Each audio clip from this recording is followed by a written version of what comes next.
Good evening and welcome to Poland Daily. I'm Nicholas Richardson and this is the news. Belarusian leader Alexander Lukashenko has called on Germany to take migrants stranded at the border with Poland as he visited a warehouse sheltering migrants. He also stated that the migration crisis will only get worse unless a solution is quickly found. The European Union has accused the Belarusian dictator of luring migrants into the country and then trying to force them to cross into the European Union illegally. Visiting hundreds of migrants huddled in a logistics centre near the border with Poland, the Belarusian dictator said that Germany must take responsibility for the migrants. In his first public appearance at the border since the start of the crisis, Lukashenko visited a facility providing migrants with food and spoke to Red Cross workers at the camp. The majority here want to reunite with their families, find those close to them in Germany. Please take these people. If they, the Germans and Poles, don't hear me today, it won't be my fault. We will do everything with you to fulfill your wishes. The European Union has accused Belarus of flying in thousands of people from the Middle East and pushing them across the border into the bloc in retaliation for EU sanctions imposed over Lukashenko's crushing of protests against his disputed re-election last year. Belarus denies this. We will not oppress these people. We won't. And if the West wants us to catch them at the border and detain them, we also won't do that. The West does not want to solve this problem.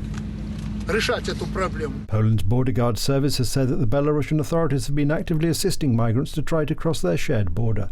President Vladimir Putin, who helped Lukashenko ride out mass street protests after last year's election, has also backed Belarus in its standoff with the European Union. Lithuanian President Gitanas Nauseda has stated that NATO needs to adjust its stance towards Belarus, whose military is becoming more integrated with Russian armed forces. The Lithuanian president believes that the threat from Belarus is more significant than most Western powers believe. President Nauseda told a news conference with NATO Secretary-General Jens Stoltenberg and European Commission President Ursula von der Leyen in Vilnius he was worried by the total military integration of Belarus into Russian military structures. We are also concerned about another development, the total military integration of Belarus into Russia's military structures and doctrines. This brings new challenges to NATO, and NATO should accordingly adapt its plans, strategy and tactics to be ready to respond. Should the security situation become even more complicated, we do not rule out requesting consultations under NATO's Articles 4. As we know, this can be done by any ally when its security or territorial integrity is threatened. Nauseda also said Belarus would keep testing the unity of the West after thousands of migrants arrived on the European Union's eastern frontiers. We can have no doubts that Lukashenko's regime and the powers that support it will continue to test the Western world's unity and their ability to react to and repel hybrid attacks. We appreciate the diplomatic and legislative efforts of the European Commission and the European Council Presidents Ursula von der Leyen and Charles Michel to resolve the crisis. The European Union says the crisis was engineered by Belarusian leader Alexander Lukashenko and is part of a hybrid war Minsk is waging in retaliation for EU sanctions imposed after a crackdown on protests against his disputed re-election last year.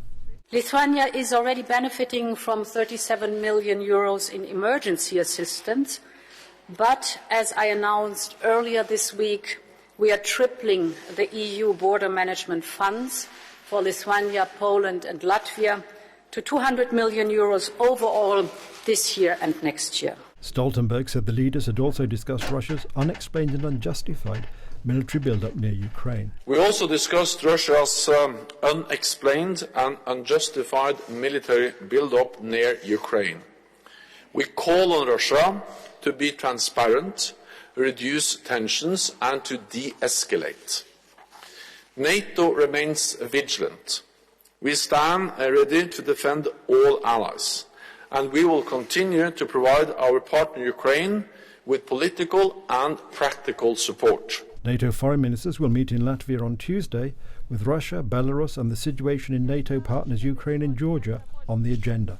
The French Interior Minister Gerald Darmanin has stated that France is ready for a serious discussion with the United Kingdom on issues relating to illegal migration, but will not be held hostage to London's domestic politics. The statement came at a meeting devoted to migration from which the French had uninvited the UK's Home Secretary Priti Patel in protest against what they called inflammatory statements following the recent string of deadly accidents involving migrant dinghies in the English Channel. France and the United Kingdom, already at loggerheads over post-Brexit trading rules and fishing rights, saw relations sour even further last week after 27 people died trying to cross the Channel. British Prime Minister Boris Johnson wrote to President Emmanuel Macron setting out 5 steps the two countries could take to deter migrants from making the perilous journey. One of those, sending illegal migrants back to France, particularly angered Paris. France responded by cancelling an invitation to British Interior Minister Priti Patel to attend a meeting on Sunday with European counterparts to discuss the issue after Johnson published a letter on Twitter. The meeting was not anti-British, it was pro-European, and we must work with our British friends and tell them certain things. First, to help us collectively to better fight against people smugglers. We've said it before, we're lacking some intelligence.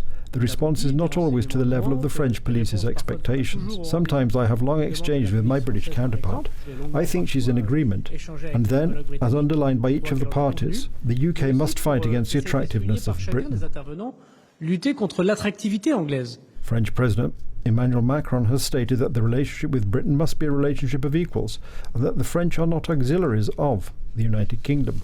Minister Darmanin argues that France has been handling the issue of illegal migration to Britain for 25 years, and that it is time for London to wake up.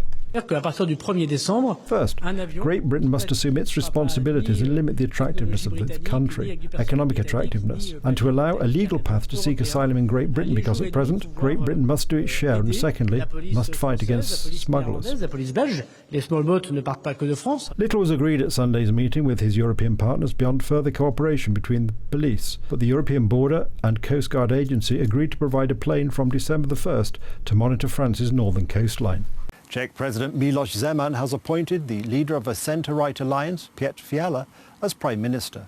Zeman had to perform the ceremony from a plexiglass cubicle after testing positive for COVID-19. The Czech president has long suffered from deteriorating health and was hospitalised for other issues before also testing positive for COVID. Zeman, who came in a wheelchair escorted by a medic in full protective gear, contracted the virus after a 6-week stay in hospital for an unrelated illness. Fiala leads a bloc of 5 centre and centre-right opposition parties that won an election in October, ousting the incumbent premier Andrej Babiš and his allies. Prime Minister Babiš has introduced a 30-day state of emergency due to rapidly growing new daily cases of COVID-19. The government has decided that due to the risks to public health because of coronavirus, we've announced a state of emergency for 30 days, taking effect from midnight today, November the 26th. We will introduce the restrictions in places that present the highest risk, which are the hardest to control with a high concentration of people. Places with high mobility, for example the Christmas market on the Old Town Square in Prague. We know that people from the whole country are often going there. The